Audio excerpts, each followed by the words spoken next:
और महान क्रांतिकारी कवि पंडित श्याम नारायण पांडे जी की इस जन्मभूमि को, जिसे तमसा नदी ने अपने आंचल में रख करके पवित्र किया है, ऐसे मऊ जनपद को कोटि कोटि नमन करते हुए मैं आप सबका हृदय से अभिवादन करता हूं। भाइयों बहनों, कवि स्वामी सहजानंद सरस्वती जी की प्रगतिशील सोच ने इस जनपद को एक दिशा दी थी। स्वर्गीय कल्पनाथ राय जी का योगदान मऊ विस्मृत नहीं कर सकता। एक और इन प्रगतिशील सोच के महापुरुषों का योगदान इस जनपद को आगे बढ़ाने के लिए रहा, लेकिन बीच के कालखंड में जिस जनपद की सोच साहित्यकारों से थी, क्रांतिकारियों से थी,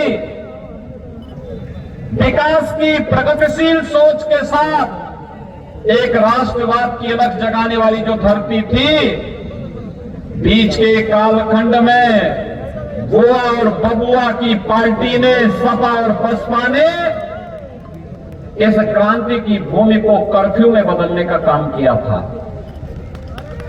युवाओं के हाथों में कलम की बजाय उन्हें दंगा बना करके, दंगाई बना करके अराजकता पैदा करने का एक लाइसेंस इनके द्वारा बांटा गया था। और देखते ही देखते मऊ जैसा प्रगतिशील जनपद अपनी पहचान के लिए मोहताज हो गया। आज भाइयों बहनों, मुझे प्रसन्नता है इसी माटी के सपूत उत्तर प्रदेश सरकार के 2 बड़े मंत्रालयों का दायित्व संभाल रहे के शर्मा जी इसी धरती के सपूत हैं और यहां के विकास के साथ साथ उत्तर प्रदेश के विकास के लिए अपना योगदान दे रहे हैं। भाइयों बहनों, आज आप सबके सामने स्थिति बहुत स्पष्ट है। याद करिए, जो लोग पर्व और त्योहारों में उपद्रव पैदा करके यहां की कानून व्यवस्था को व्हील चेयर में लाने का काम करते थे, आज वे स्वयं व्हील चेयर में पड़े हुए हैं और सांस लेने के लिए तरस रहे हैं। ये वही जनपद है जहां रामलीला का आयोजन नहीं हो पाता था।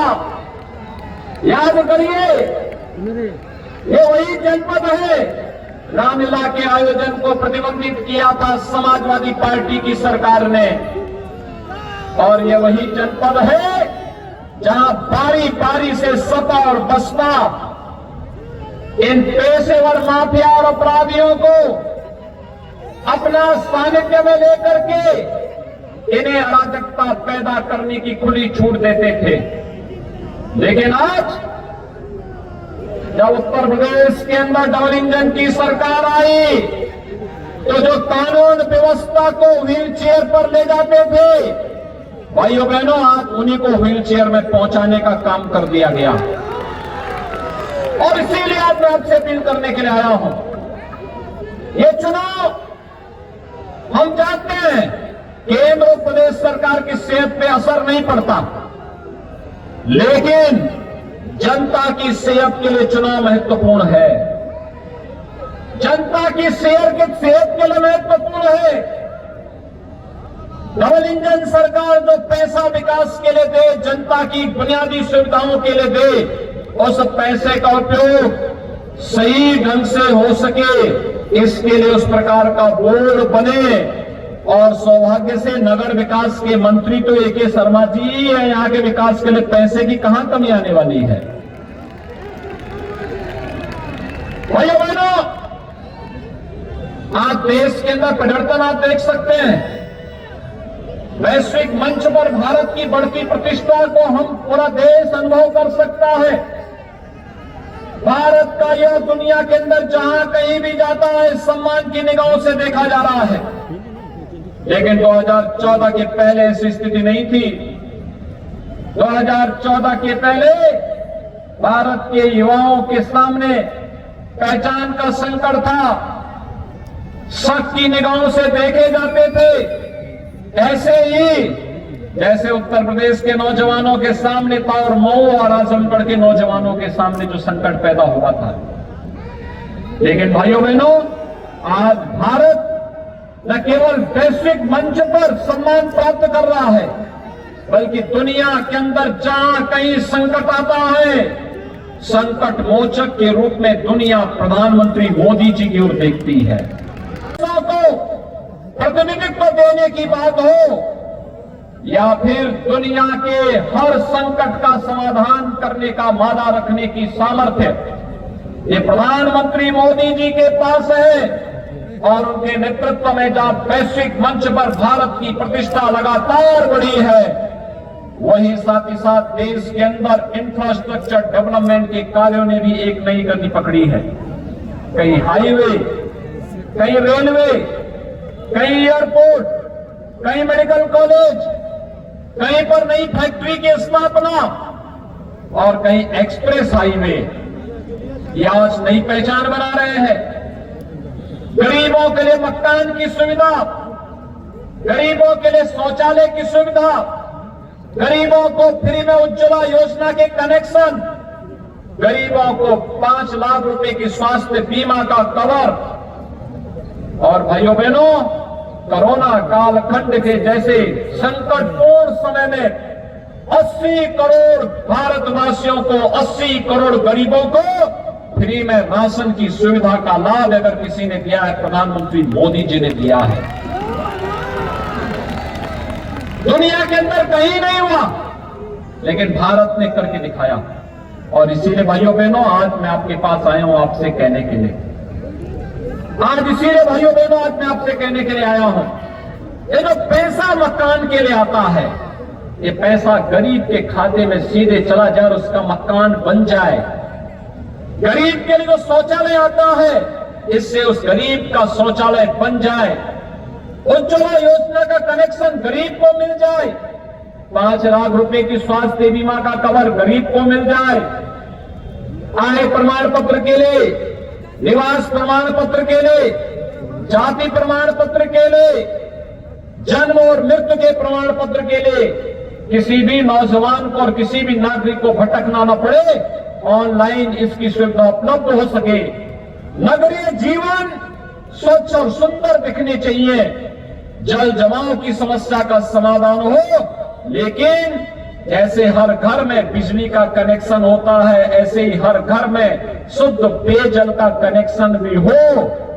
यह व्यवस्था नगरीय व्यवस्था के साथ जो बोर्ड चुना जाएगा वही करेगा। और इसीलिए आज आप सबसे अपील करने के लिए मैं आया हूं, उस बोर्ड को फुल मेजोरिटी का होना चाहिए और डबल इंजन के साथ वह भी तारतम्यता बिठाने वाला होना चाहिए। इसके लिए आए 17 के पहले उत्तर प्रदेश की स्थिति क्या थी? कानून व्यवस्था ठेंगे में थी। हमारे नगर बहन और बेटियों के लिए आतंक का माहौल था, सोजों का आतंक था। नगरीय क्षेत्र में गंदगी का ढेर दिखता था। और भाइयों बहनों, युवाओं के हाथों में तमंचे पकड़ा करके उनके जीवन के साथ खिलवाड़ होता था। व्यापारियों से रंगदारी वसूली होती थी। आज मैं पूछना चाहता हूं, क्या कोई किसी व्यापारी से रंगदारी वसूली कर पाएगा? आज वसूली हो पाएगी? आज क्या कोई गुंडा और माफिया सीना चौड़ा करके सड़क पर निकल सकता है क्या? लेकिन भाइयों बहनों, 17 के पहले तो ये निकलते थे, तमंचा लहरा करके निकलते थे कि नहीं निकलते थे? लेकिन आज तो नहीं ये दृश्य देखने को मिलता होगा ना। और यही कहने के लिए आए हैं भाइयों बहनों, आज हमारे शहर शोधों के आतंक नहीं बल्कि सेफ सिटी के रूप में जाने जा रहे हैं, सुरक्षित शहर के रूप में जाने जा रहे हैं। आज हमारे शहर कूड़े के ढेर नहीं, स्मार्ट सिटी के रूप में अपनी पहचान बना रहे हैं। आज युवाओं के हाथों में तमंचा नहीं, टैबलेट है। टैबलेट 2 करोड़ युवाओं को उत्तर प्रदेश सरकार फ्री में टैबलेट देने का कार्य कर रही है। अपने युवाओं के टैलेंट को टेक्नोलॉजी और ट्रेनिंग के साथ जोड़ करके जो 35 लाख करोड़ रुपए का निवेश उत्तर प्रदेश के अंदर आने जा रहा है, भाइयों बहनों, इस निवेश से 1 करोड़ नौकरियां आएंगी। 1 करोड़ युवाओं को नौकरी देने के लिए ट्रेनिंग का ये माध्यम है टैबलेट। उसके टैलेंट को टेक्नोलॉजी से जोड़ने का और फिर उसकी प्रतिभा को इसी राज्य और देश के विकास में लगाने के लिए एक अभियान राज्य सरकार चला रही है। और इसलिए भाइयों बहनों, आज हम सब आपके पास आए हैं। इस मऊ जनपद के अंदर डबल इंजन सरकार ने अनेक कार्यक्रम आगे बढ़ाए और खासतौर पर अगर मैं आपको बताऊं तो आपने देखा होगा प्रधानमंत्री आवास योजना शहरी में अकेले मऊ जनपद में नगरीय क्षेत्र में 17,655 प्रधानमंत्री आवास योजना यहां के लिए स्वीकृत हुई। पीएम स्वनिधि योजना में 8,930 पटरी व्यवसायियों को ब्याज मुक्त ऋण देने का कार्य भी हुआ। और भाइयों बहनों, निराश्रित महिला, दिव्यांगजन और वृद्धावस्था पेंशन में 12,407 निराश्रित महिलाओं को, 11,809 दिव्यांगजनों को और 12,633 वृद्धजनों को पेंशन की सुविधा का लाभ डबल इंजन की सरकार 12,000 रुपए सालाना पेंशन की सुविधा का लाभ दे रही है। 1,24,688 गोल्डन कार्ड मऊ जनपद में गरीबों को बने, जिसमें 5 लाख रुपए की हर वर्ष स्वास्थ्य बीमा का कवर उन्हें उपलब्ध कराया जा रहा है। और भाइयों बहनों, नगर पंचायत कुर्थी जाफरपुर का सृजन किया गया। 2 नगर पंचायतों का विस्तार हुआ है और नगर पालिका मऊ नाथ भंजन का सीमा विस्तार का कार्य भी यहां पर किया गया। अमृत योजना में 31 करोड़ की परियोजना स्टेट सेक्टर से आपके मऊ के लिए स्वीकृत हुई और 27 करोड़ की योजना से 37,000 परिवारों को घर घर नल के साथ शुद्ध पेयजल उपलब्ध करवाने का कार्य भी मऊ के अंदर हुआ है। भाइयों बहनों, यहां पर मुख्य पंडित दीनदयाल उपाध्याय आदर्श नगर पंचायत योजना के अंदर भी हमने 5 नगर निकायों में धन स्वीकृत किया है। और इसीलिए आज मैं आपके पास आया हूं इससे कहने के लिए हम विकास करना चाहते हैं, बुनियादी सुविधाओं का लाभ बिना भेदभाव के हर गरीब को देना चाहते हैं। लेकिन भाइयों बहनों, इसके लिए डबल इंजन के साथ तारतम्य बिठाने वाली ये तीसरा इंजन भी विकास का इंजन बने। आपके नगर स्वच्छ और सुंदर दिखाई दे, सुरक्षित दिखाई दे। एक सामान्य नागरिक हो या व्यापारी, युवा हो या महिलाएं, ये सब अपने आप को सुरक्षित और अपने उज्जवल भविष्य के प्रति आशान्वित हो। इस दृष्टि से एक ट्रिपल इंजन के रूप में आपकी बड़ी भूमिका होगी कि आप भारतीय जनता पार्टी के प्रत्याशियों को विजयी बना करके थे। और इसलिए भारतीय जनता पार्टी के हमारे नगर निकाय के सभी प्रत्याशीगण यहां पर आए हैं। भारतीय जनता पार्टी ने नगर पालिका मऊ से श्री अजय कुमार को, ये हमारे प्रत्याशी के रूप में आए हैं। इधर आओ भैया।